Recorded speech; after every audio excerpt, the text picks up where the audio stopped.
What's up? It's Trey Harris here, wide receiver for Los Angeles Chargers. And you're tuning in to Chargers Unleashed.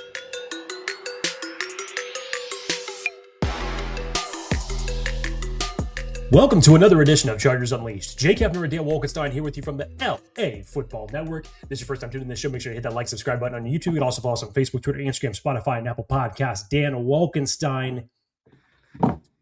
Regular season. Done. In the past. In the books.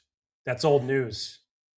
It is Chargers playoff football in January. Dan Wolkenstein. Chargers go on the road to face the number 2 seed New England Patriots for the wild card round of the playoffs. Lots to get into as it relates to this one. Spicy matchups, strength on strength, weakness on weakness. Who's going to execute better? And for God's sakes, can we just get Justin Herbert a playoff victory? Dan Wolkenstein. Please. Please. Oh, this week has been torture, and it's only Wednesday night. Chargers fans, we have reached the moment. We have reached the moment where we get to witness this Chargers team in the playoffs through all of the drama and heartbreak, through all of the PTSD, through all of the lessons learned, and all of the heroics we have seen from this Chargers team this year. Battle tested. Now they go on the road to New England in Foxborough, take on the Patriots. This is a big one, clearly, obviously. And we're going to talk about it. Chargers offense, Patriots defense, vice versa, X factors, predictions, all of that stuff.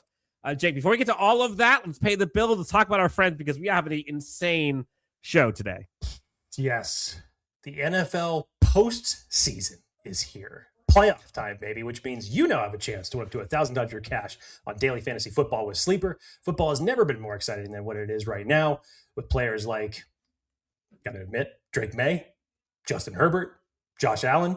Bet on these stars for players with these stats like touchdowns, passing yards, receiving yards, fantasy points, and more for up to 1,000 times payout on Sleeper. Get your picks right and you could win big. Just use the promo code Chargers LAFB and you can get up to $100 match on your first deposit. Terms and conditions apply. See Sleeper terms are used for details. Currently operating in over 25 states. Check out Sleeper today. Chargers, Patriots, wild card round. We've arrived, folks. We have arrived. The Chargers are in the playoffs. Boy, does it look clean. Man, it feels good. And Jake, real quick, let's just talk about off the top. It's a vibe in Chargers land. Chargers fans are so pumped, so ready, and it feels different this year. I've got my rally towel. I'm ready to go. This Chargers team has been through it all. The fans have been through it all, and now they are here. We are here. We're not padding up, Jake, but it feels like I have gotten hit from a middle linebacker for the last 2 decades. And I'm ready to see this team come out victorious. There's so many paths to victory, but there are also paths to failure and heartbreak, which we have seen too often in Chargers past. Jake, how are you feeling? How's the vibe so far before we get into nitty gritty? Ladies and gentlemen, if you were wondering where positive Dan Wolkenstein has been all season long, I haven't said anything positive yet. I can just tell in the hype of your voice, though, like you got energy right now. How can you not? And it's rightfully so. Everybody's got energy right now. It's the playoffs. It's back to 0-0. Records do not matter. But there are so many underlying storylines as it relates to this matchup for the Chargers, for Justin Herbert, for going into this matchup for the New England Patriots, who have seemingly been one of the hottest teams all year. And how do you look at this from a standpoint to say, where is the execution going to be better on one side of the football over the other team? So I got a feeling, Dan, it just took the postseason to get you in a hyped mood. And I appreciate you going through all the slides that we can all see as far as the topics that we're going to be talking about. Preview. Really, yeah, that's what it's all about. I was telling Dan this off show. I don't know if I've ever seen a matchup where you literally have every single type of variable, where you have strength on strength matchups. If we're talking about the way that Drake Maye has played this year going up against Jesse Minter's defense, if we're talking strength versus weakness, the things that either team does well that the opposite team struggles against, or you have weakness on weakness. The Chargers have the worst offensive line that has been duly noted 1,000 times over, been well documented, well spoken about against one of the teams that doesn't really rush the passer all that well. Dan, what's going to give? What's going to give? Something has to break in this, and who's going to do it? So much to get into as it relates to this matchup. Man, this is a fun one, and it's cool. Like, I will say, it's been fun to see like this Chargers team, and like how we are rallying the troops, so to speak. Like, they got all kinds of stuff going on over, across anywhere from, I don't know, Hollywood to Sherman Oaks, Hermosa Beach. They got watch parties up in Orange County. They got them stuff everywhere. And so it's like the Southern California area is ready, and the Chargers team is kind of getting them. We'll talk about kind of some of the events and stuff that they have.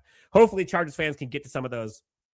We'll share those. But I think right now, Jake, like, what's going to give, I don't know.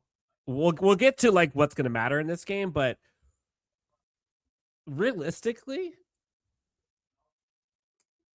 this team just feels ready for the challenge. I'm not going to say I'm confident. I'm not going to say that they're going to win yet. I'm not going to say that this Patriots team should be scared. But what I will say is, compared to a year ago at this time, when year one of Jim Harbaugh, year one of the new culture, year one of the Greg Roman, remember all of that. And they win 11 games. Everybody talked about the cupcake schedule that they had. They still earned 11 wins. You only play who's in front of you. 11 wins. Were they tested? Did they beat a playoff team? How are they going to come up against a good defensive front? What about the offensive line? So many questions that they never answered last year. And there's a lot of hopium and optimism, just blind following the truck going into playoff mode. And everybody was hoping for Houston, because who's next? The Chiefs. And Houston's offense sucks. And lo and behold, the Achilles heels of things that were ugly for the Chargers all year bit them in the ass. They struggled against a defensive front. Their offensive line was not good. They had one weapon in Ladd McConkey for Justin to throw to, and that was it. And they crumbled. They did not have success. They were not battle-tested last season, and there was no evidence of them being able to do what we were hoping they could do against Houston. Now, you fast forward, beginning of this year, Jake, everyone says, oh, Chargers haven't beaten a playoff team. Well, they start off 3-0. They beat the Chiefs in the Super Bowl twice, by the way. They beat the Eagles, won the Super Bowl. They beat the Cowboys, beat the Steelers, beat the Broncos. They're winning games this year that they just don't win in the past. Their offensive line has been atrocious. They've had gut-wrenching injuries. But somehow, this Chargers team has won through resilience, through a damn good defense, and through the fire and flames, through the wins and losses, they have gotten better. I feel like I did the lights out dance because Jake's lights just went out in his house. What? Your lighting just got all crazy. There we go. It's just the computer screen changing. Okay. I thought it was just vibes. They feel far more ready, and they have put far more on film this year that makes me believe that they are ready for the task at hand. Whether or not they will execute, I don't know. But they damn sure are more ready and prepared than they were last year, given the gauntlet that they went through this year. It's just, you can't say otherwise.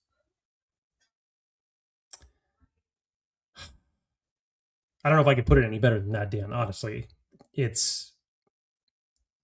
I think that's where the vibe feels different as it relates to heading into this game. The mentality that people have about this game. Important, obviously, you wish you could have been contending for the AFC West, and having that Week 18 matchup mean something against Denver.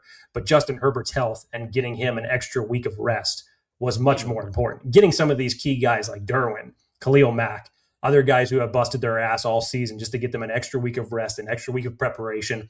It feels different because the majority of everybody, and I could understand the reasons why, seem to be favoring the Patriots in this matchup.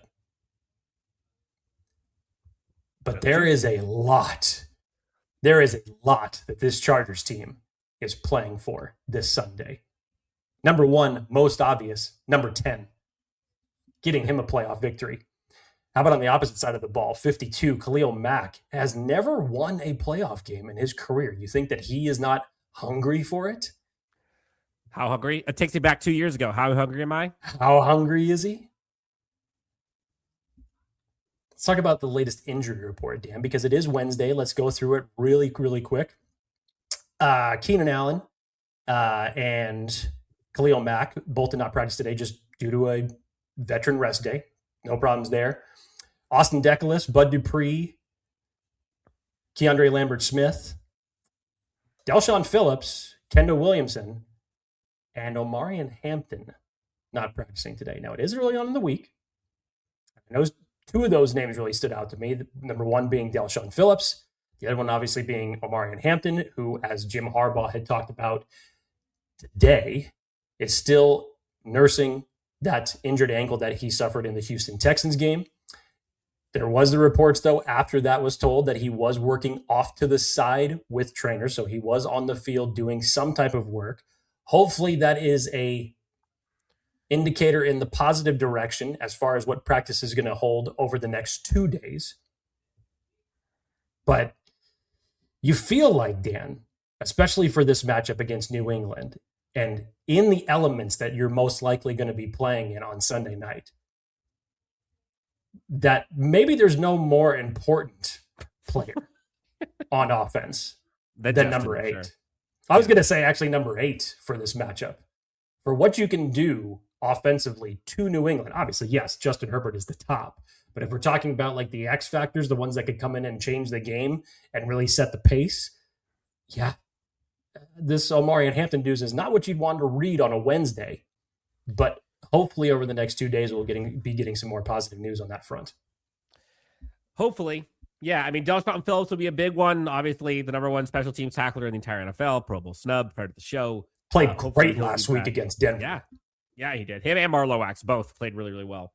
I can't imagine him not playing. I just can't imagine Omarion Hampton not playing. Maybe that's the optimist homer in me. I don't know. We'll see. But the Patriots also have some guys who've been dinged up a little bit. But a lot of their guys are kind of coming back who they haven't had in a while. Like Harold Landry, questionable. Robert Spillane, questionable. These guys haven't been playing much as of late. They should be both playing. Morgan Moses is questionable. Anthony Jennings is questionable. Garrett Bradbury is questionable. So they got a bunch of dudes, and I think a bunch of guys were out due to illness. Yeah, 3 of their offensive linemen got sick. So who's sharing spoons in that offensive line video room? But I do not expect that to keep any of those guys out for this matchup. Not at all. No, me neither. And so honestly, I think some of the statistics for this defensive front for the Patriots is a little overtold in a positive way, in a negative way, excuse me.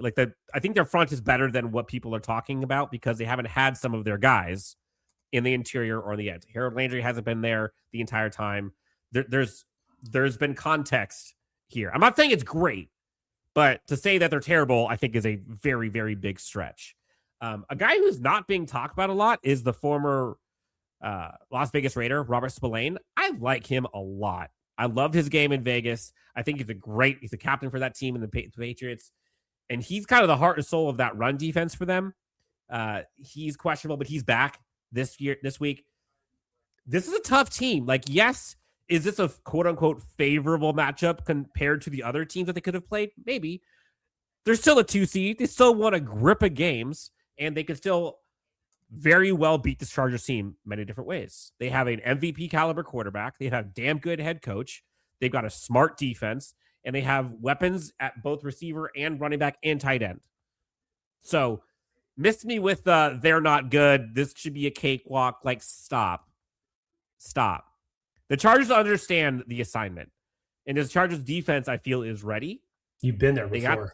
They've got the tools to do it, but they've been there. Like, compared to what they've gone through this season, this doesn't seem any worse. This doesn't seem any harder. I'm sorry. It doesn't. I'm not saying it's not hard, but it doesn't seem harder. Jake, a lot of people are going to be going to Foxborough. I think a lot of people are making their way out to New England, which is out in the middle of nowhere, by the way. Foxborough. Have you been to Foxborough? No, but I know. I know you spent some time in that area. Yeah, lived there for 5 years. Foxborough is like in the middle of nowhere, in like a 2-lane road going back and forth from the city out there. There's like nothing out there except for Robert Kraft's whole complex. And so like it's a cluster, but there's really nothing much out there except for on game days. But for folks who aren't going to the games, there's a ton of folks who have opportunities for events here throughout the Southern California area. I think we need to do this team justice. And I think we have to help get folks and let folks know where things are happening. So that way, if you want to go be a part of this, go feel like you're a part of the team, feel a part of playoffs. You go get your free rally towels with the purchase of basically anything at a ton of these shops on the screen here on the left-hand side. Anywhere from Hollywood, Hermosa Beach, Sherman Oaks, Bixby Knolls, down to San Diego. Dirty Birds, by the way, incredible wings. Any of those places, you can go get free rally towels for the playoff push. They got events starting tonight at Happy Does, I think it's Doe's, down in San Diego. Never been there, actually. Dave & Buster's at Orange County on Thursday. The Fan Rally at the Bolt on Friday. And then, of course, the Watch Party in El Segundo on Sunday. Everyone is in this together. The Chargers fans have been through it. But again, like, the vibes feel different, dude. I'm not like, I struggle. 1 minute, I'm like, the sky's falling. The other minute, I'm like, bring it. Giving Meek Mill in my veins constantly. What I'm embracing in this one, Jake, is just the fact that, like, this team effing earned it this year. Win, lose, or draw, like, there is no, like, oh, they just kind of cakewalk their way into the playoffs this year. Like, they beat some damn hard teams. They went through some insane adversity. And yes, they have some of their bumps and bruises along the way and their mistakes. But, dude, given all the shit that they've gone through, this team has earned their right to beat up a Patriots team who has played a lot of bad teams and a lot of bad quarterbacks. This is the best team that I think Patriots team will go up against. You can say what you will about when they went up against Carolina or when they went up against the Bills. This is the best defense, I'll tell you that. So be a part of it. Go to any one of the watch parties. Go to eat some grub. Get a towel. Show pictures everywhere. Send them to us. Like, this is the fun times. You've worked your entire year as a Chargers fan with all your feelings for this moment. Like, go enjoy it. Embrace it. Be a part of it. And beat that drum. Beat that heart, man. Like, this is the week. This is the week. Do so respectfully. Do so responsibly. But cheer them on, man. Cheer them on. Let's get into it, Jake. Let's break it down. Chargers offense, Chargers defense. Which way you want to go?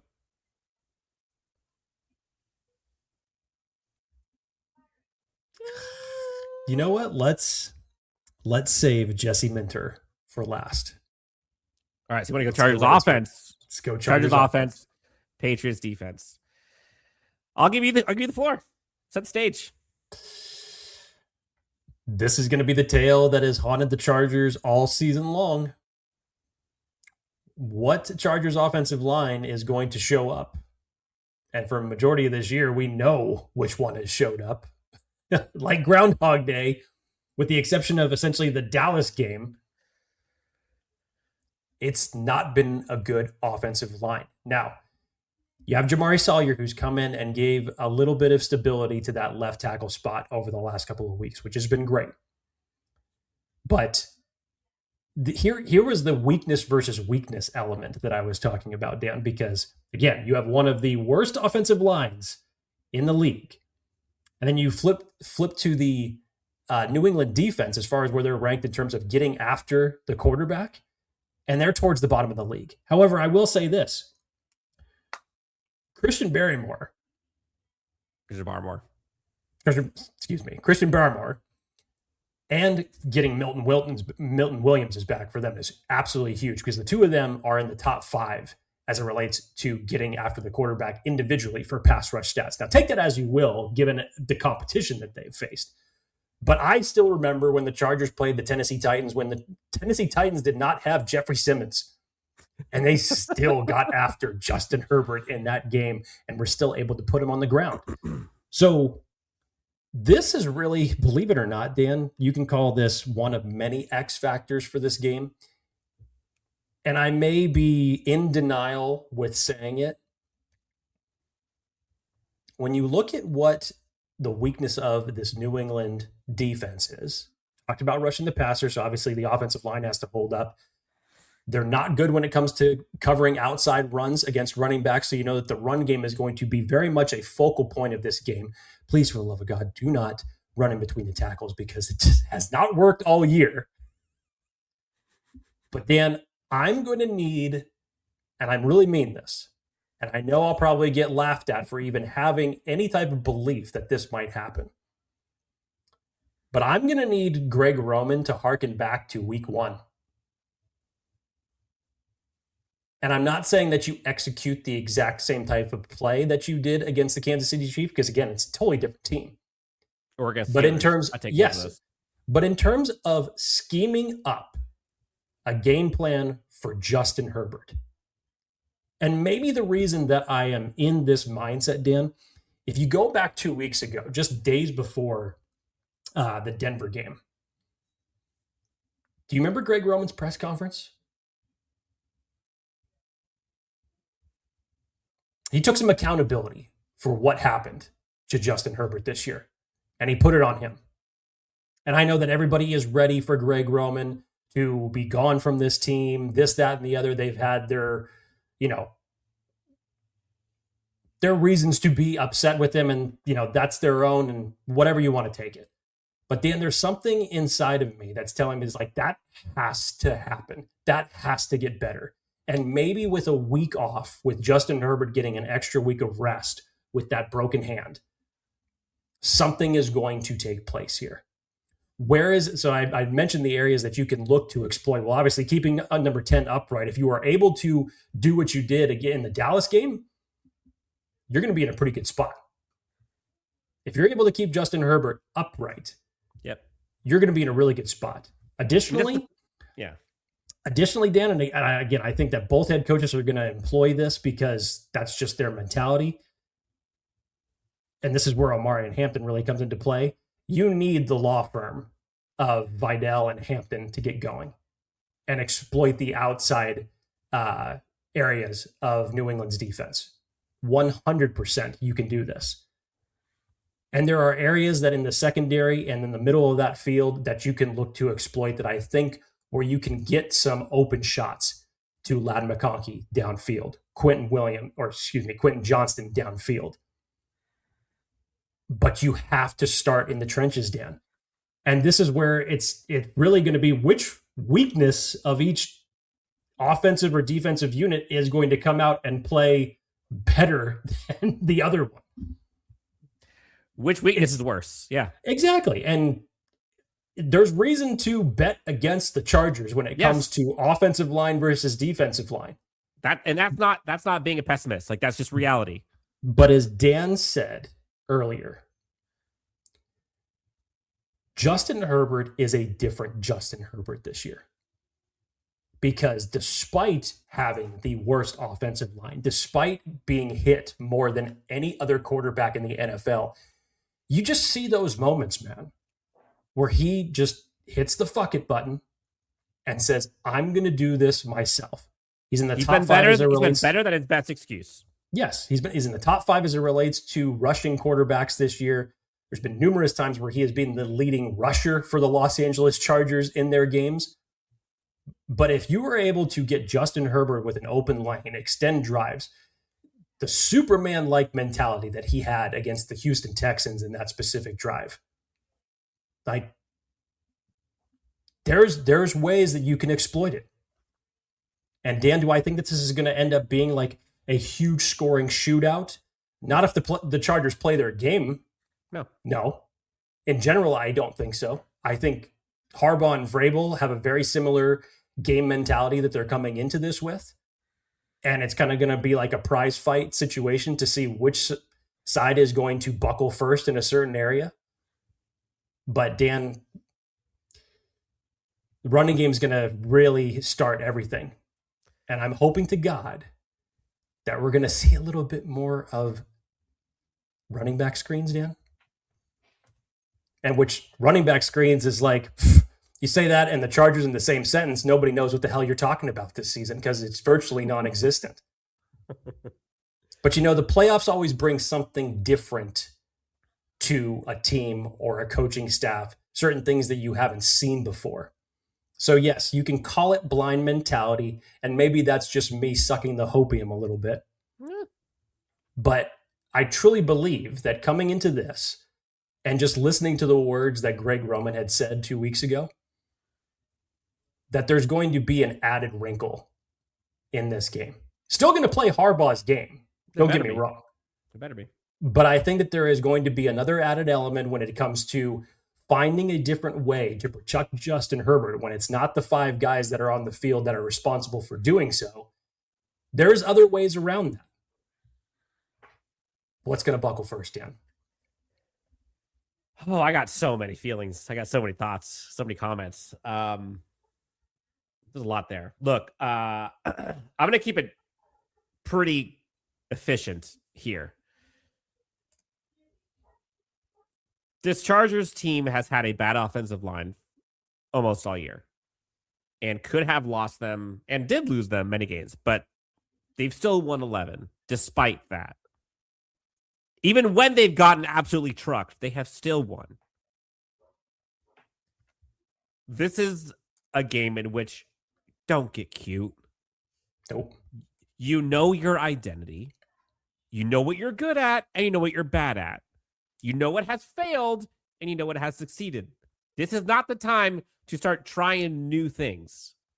I don't want to, we know what works with Justin Herbert. We have seen the best of Justin Herbert and Amari Hampton and Keenan Allen and Ladd McConkey and Quentin Johnston, Amari Gadsden. The list goes on. We've seen it. This game to me is about winning efficiently. This New England defense statistically is ranked pretty good overall. I go through the tops of their the overarching grades for them, and they're top 10 in a lot of stuff. But I look at some important things from my perspective. They blitz quite a bit. I think they're right around 11th or 12th in the NFL in blitz percentage. So you'd think that hurt percentage, pressure percentage, sacks would all be up. No, they're not. Their hurry percentage, they're 5th worst. Quarterback knockdown percentage, they're right in the middle of the pack. Pressure percentage, they're, I think, 9th maybe. Now, what they are, though, is efficient and effective, and they don't miss tackles. Do you know who has the least missed tackles in the entire NFL this season? Take a guess. New England Patriots. Schmooming and Patriots. Yeah, but so you look at kind of the overarching stats for them, right? 4th best in touchdowns allowed via rushing, 6th best in yards allowed rushing. Passing is where they are a little leaky. They're kind of they're 18th in interceptions gotten. They are 9th in yards, but points allowed, 4th, yards allowed, 8th. Not bad. So don't get it twisted. This isn't a crappy defense, but this is a defense. We know the formula, right? This is a defense that the Chargers offense and Greg Roman and company should be able to manage and should be able to overcome. Should. So how do they do it, right? This defense has some studs, right? Harold Landry's good. Christian Barmar's good. Christian Gonzalez, insane. Robert Spillane, I like a lot. People want to poo-poo the receivers, but Stephon Diggs, he's still damn good. Go look at his statistics this year. Drake Maye is a stud. Travion Henderson, Ramondre Stevenson, both damn good. So the team's good. The team's good. They're efficient. They're smart. They're just like their coach. They got dudes. But don't get cute. You have this is one of those games where you have the resources. You have the team to win this game. You rewind to last year against Houston. If we're being honest, Chargers offensive line, Houston defensive front, did they have the team to win that game? Ladd McConkey and who else? Did they have the weapons to win that game? They had the quarterback to win it. It's quarterbacks.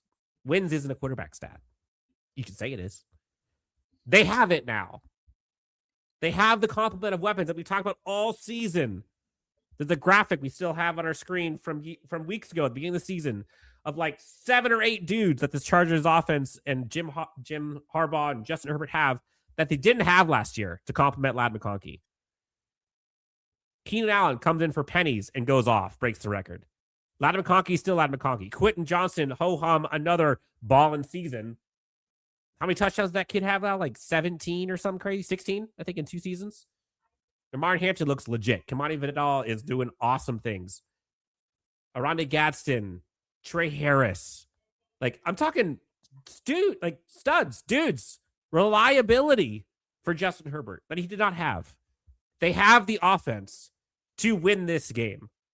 And that's including the offensive line. I'm not saying they're good. They're not. But they have pieces to overcome that still. They got to do it.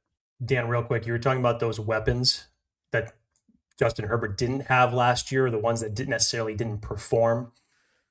And you mentioned some of the studs that New England has in their defense. Christian Gonzalez, they're getting Robert Spillane back, which is huge. Milton Williams coming back is huge for them. Marcus Jones has kind of been an under the radar. He's good. Great defender / returner for them. But he's been awesome in coverage. So who do I think is going to step up offensively for the Chargers in this game? I mean, obviously, you feel like you haven't seen Ladd McConkey be Ladd McConkey outside of that Dallas game in a long time. It's been a minute. I think he's going to get his opportunities, but I'm telling you what, Dan, this feels like, just based off the matchups and where they might set themselves up for, Keenan Allen, Trey Harris type of a game. I'd love to see it. Wait till we get to X Factors. We're getting X Factors here. Let's switch it, Jake. Chargers defense, Drake Maye, and offense. Go for it. Drake Maye. I don't care what his competition is. It's been a hell of a sophomore season for him. Stud. Top 5 in virtually every quarterback and passing category that you can possibly come up with this season. He has been absolute nails. The connection between him and Stephon Diggs, this is according to Next Gen Stats, Dan, they have the highest completion percentage among a quarterback and wide receiver duo. They're number 1. Number 2 is Matthew Stafford and Puka. Number 3 is Sam Darnold and JSN. This duo is number 1. And by the way, they have a 2-headed monster at running back. And they have been running the shit out of the ball the last several weeks. Add Drake Maye in that 3-headed monster. Yes, because he is not afraid to use his legs. He could be just as mobile as Justin Herbert. You go back to that Bills game, even in a loss. Actually, I'm confusing it. Maybe I'm confusing it with the Ravens game. He had 10 carries in that game, Dan. Crazy. He is not afraid to take the ball down and run with it, and just like Justin Herbert does, extend drives when need be. And now you're going up against a Jesse Minter defense, who we've talked about so much as far as being one of the teams that runs the most zone-heavy schemes in the NFL. There is elements to this that really is going to come down to the trenches to say, like, okay, is this going to be another situation for what wins out? Because the Chargers themselves have a 3-headed monster at pass rusher. Khalil Mack, Thule, Odafe. This is where you need to win. I think they have a much better interior than what people give them credit for with the way that Tyler Tart and Deshaun Hand have played this season. Jamari Caldwell is an very much ascending rotational piece of that defensive line. Hell, a Boynby. Dan, we've talked about this all season long, essentially really after the bye week and the Jacksonville game. The defense is going to be what's going to have to carry you. And to be perfectly honest, it's not going to change as it relates to this game. Yep. If the New England Patriots are able to get the ball running, which they have wasted no time in doing against the New York Jets, the Miami Dolphins, and seemingly every team that they have played over the last month, maybe save for the Baltimore game. They know how to run the ball, and they know how to keep guys fresh, and they're able to produce. They're getting some guys back on the offensive line that is very, very big for them for this matchup. So where is it that you're going to look to exploit? You have to take a similar mentality the way that the Ravens did before they choked away their loss. A similar tactic that the Bills implemented in the second half of that game when they had to come back from a 21-point deficit that New England blew. And you have to limit the run game. You have to contain outside. And Dan, the other element of this that is really key of note, because this is where another thing where the Chargers have struggled at, not only do the New England Patriots know how to run the ball very well, but they're very good at getting their running backs involved in the passing game. And if you go back to early on in the season, you look at starting at the Washington Redskins game, 4 receptions, 51 yards. A week later against Miami, which obviously the Chargers ended up winning that game, but they still had 8 receptions for 45. Indianapolis with Jonathan Taylor, what they did, it was 4 receptions for 46. Even in the Tennessee game, it was 5 receptions for 48. The Texas route, the smoke routes for even Denver last Henderson week scares the crap out of me. Yeah, right. Denver last week, it was 8 receptions for 50 yards. Yep. And oh, by the way, they have Hunter Henry too. Didn't even get to Hunter Henry yet. So there's so many similarities as far as where each coach is going to look to exploit the opponent's weaknesses. And for the Chargers, you've seen it plenty of times when we're talking about outside containment or those type of screens in the run game that they have to protect and be disciplined on. You're going to have to be very disciplined as far as, let's just say, Deion Henley being the spy for Drake Maye, keeping him in contained. As we mentioned, that's just a third element that you have to worry about in the backfield if protection ends up breaking down for him. And this secondary, Dan, seemingly you're going to, fingers crossed, get Elijah Molden and RJ Mickens back for this game. Be big. You're going to get Denzel Perryman back for this game, which is definitely going to help in defending the run. But it has to be a vintage Jesse Minter defense mentality. Fast, physical, bully ball is what they're going to have to bring in a cold weather game. Yeah, this is a big one. Again, like, we don't get it twisted. We've said it all season. The Chargers team will win and lose because of its defense and Justin Herbert being Superman when he has to.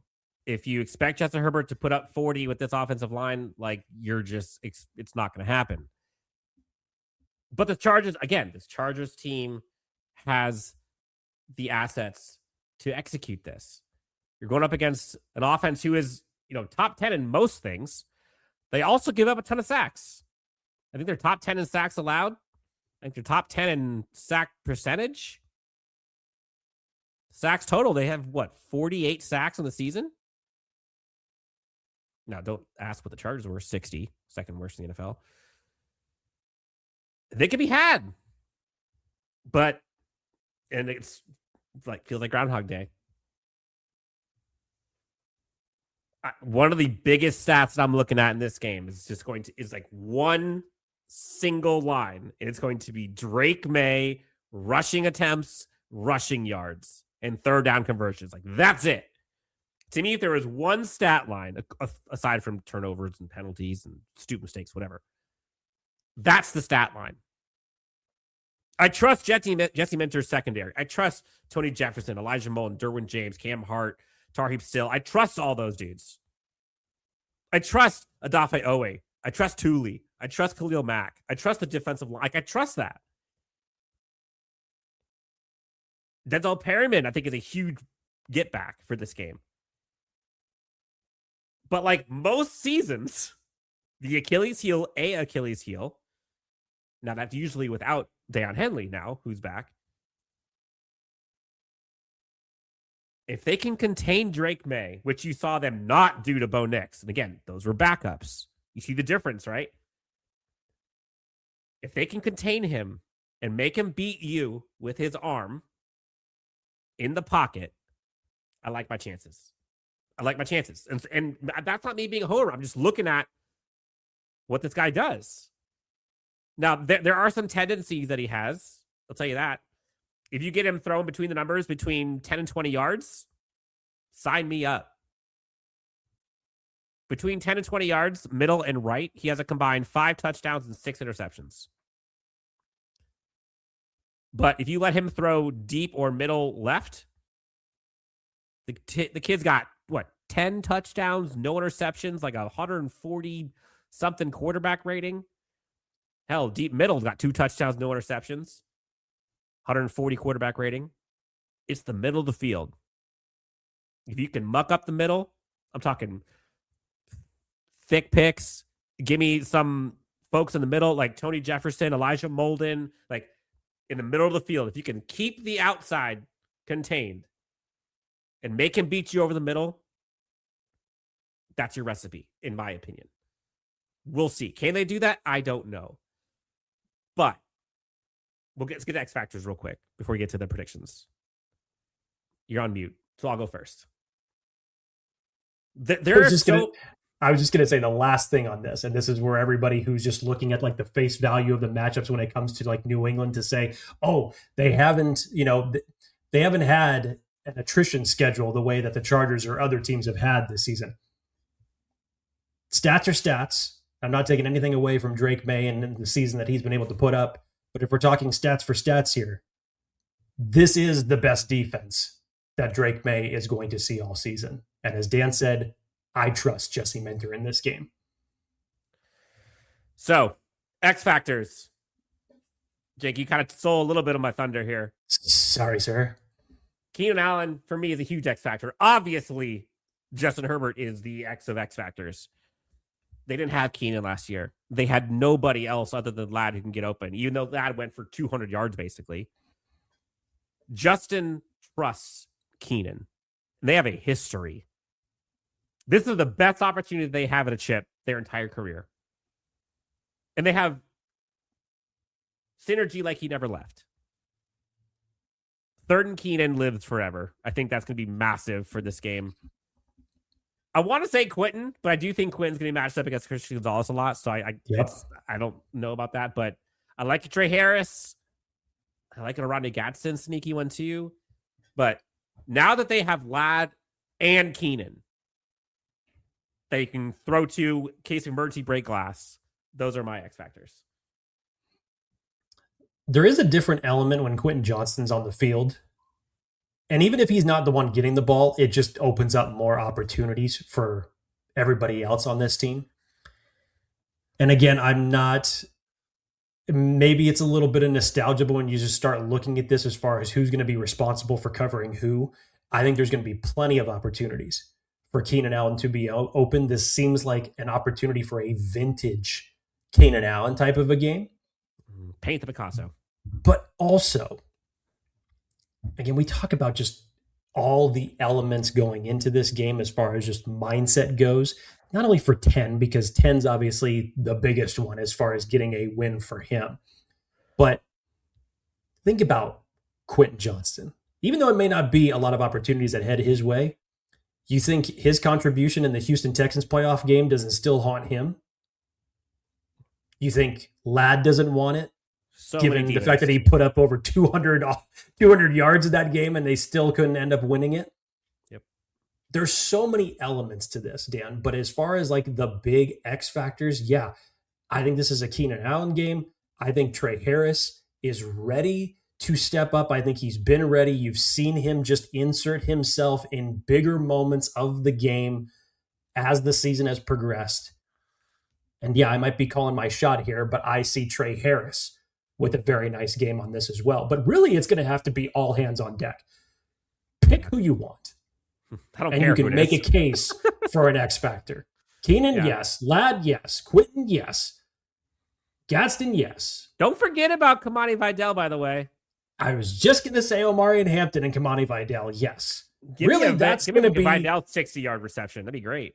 If the two of them are able to rip off runs to the outside and put this game in a situation where it's Justin Herbert in a 3rd and 5 or less type of a situation, the Chargers are going to be in a very, very good position offensively to move the ball. Obviously, you have to score when you get inside the 20s, but in terms of moving the ball, you should be able to find success in a variety of different ways here, but you have to do it on the back of the running game, and you have to protect Justin Herbert. X factors on defense before we get to the predictions, Jake. You mentioned the storylines. Man, the veterans on this team, yes, sir, are just oozing in desperation, and the time is now. For guys like Derwin James, for Khalil Mack, for guys like Tony Jefferson, right? Think about his trajectory and his season and his journey to get here. Think about Denzel Perryman, right? Like, I'm not even talking about the offense. I'm just talking defense alone. This team is so ready and tested. They've gone through hell and they've picked themselves up like the damn phoenix in the ashes. To me, this is when your leaders lead. And if they are going to win, it's going to be on the backs of those who got them here. Derwin James has had an all season this year. Khalil Mack out for IR, still balling. Thule has a season to remember. Guys had incredible success. You look at the interior defensive line, but it's the leaders. And I would love nothing more.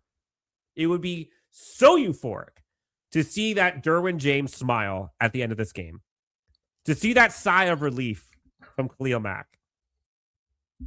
To watch Tony Jefferson get to go back to Denver. He really wants to go back to Denver. Yeah, he does. Yeah, he does. Derwin. I want Derwin, and I want Deion Henley spying on May all game long. X factor for you, Jake, before we get to predictions and wrapping up. I couldn't have picked any better ones, honestly, Dan. For kind of like the win one for the Gipper type speech, that you definitely want this for Khalil Mack, given where he's at in his career. But Derwin James is the games that we have seen from Derwin James' history. This is going to be where you need him the most, whether we're talking about what he can do against the run game, whether we're talking about one of these exotic type blitzes that Jesse Minter draws up for him in order to get after Drake Maye. This is going to have to be a game that is led by the veterans in that locker room. And you talked about them already, Dan. But Derwin James is going to lead the pack and the attitude as it relates to this. Khalil Mack is ready to play. I guarantee you. You heard some of those comments that he said after last week's game against Denver. He was very, very encouraged by what the young guys went out and did. And he wants to play for them. And he wants to play for 10. And he wants to obviously get a win for himself. But Derwin is going to be huge when you're talking about where you're going to need him. Covering Hunter Henry, sure. Defending the run to the outside, absolutely. Making it tough for Drake Maye, no question. The most versatile chess piece that you have on this defense needs to be at his very best on Sunday. All right, Jake, we're wrapping up. Game prediction. I don't even want to do bold predictions, honestly, because I don't give a shit what the bold predictions are. Just win. I don't care. Yes. I don't care. Let's just keep it at game predictions. Jake. Dan, it's playoff time. It's Chargers playoff time. Do you think I'm going to pick against the Chargers? There we go, Jake. Let's go. No. Come on. You have to take into the weather element to this as well. So, again, I don't foresee this being a high-scoring game for either team. I think this is going to be a tough, gritty type of a win. Chargers 23-20. 23-20, says Jake. 23-17. Chargers. This is the year. They effing do it. They bring the noise. I don't care. Give me the euphemism. This is it. We are the storm. Weather the storm. The storm's coming. Feel the lightning. Fun. Whatever. Superchargers. This is it, man. I'm telling you, this is it. I got a feeling the vibes are immaculate, and they are going to get this one 23-17. I'm scared shitless, but damn it, there are so many reasons why this team feels ready, feels willing, and feels prepared, and feels resilient enough to get this win. Against a 2-seed or not, I don't care. 23-17. Win this for Justin. Win it for Jim. Win it for Derwin. Win it for Rashawn. Win it for all of them. Let Joe Alt come back to the Super Bowl. Sure. Chargers win. Jake, wrap us up. Get us out of here. Who are you and what have you done with Dan Wolkenstein? Put me out there, coach. I don't know if I could finish it off with any more hype than Dan just gave there, but wherever you are, if you have access to a television, get out there to the locations that Dan and I put up on the screen for the Chargers watch party for this Sunday. Get out there. It's Justin Herbert in primetime on the road against the number 2 seed New England Patriots. Guys, this is going to be a hell of a game. 2 great coaches going up against one another, both on the, from the head coaching standpoint to the positional coaches to the players that are going to be out there on the field. There is so much on the line for this game, not only as it relates to progressing the Chargers through to another round of the playoffs for this year, but just in general for the mentality for Justin Herbert. And he has worked his ass off all year for it. Dan Wolkenstein, in the cold, in the wind, possibly even in the rain. Through the fire and flames. Doesn't it seem like the grit and the attrition that the Chargers have had to fight through all season long?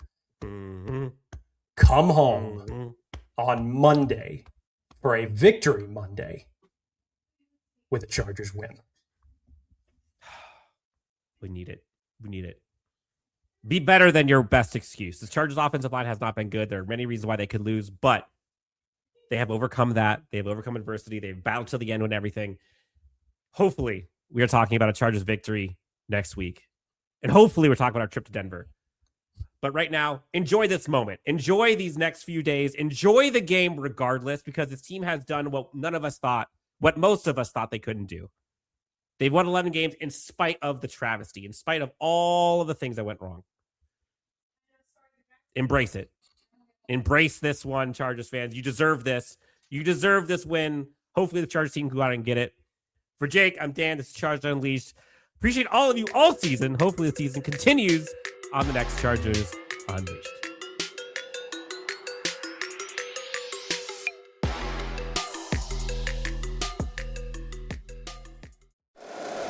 If you like the show, please take a moment to rate, review, and subscribe. It really does help the show to grow.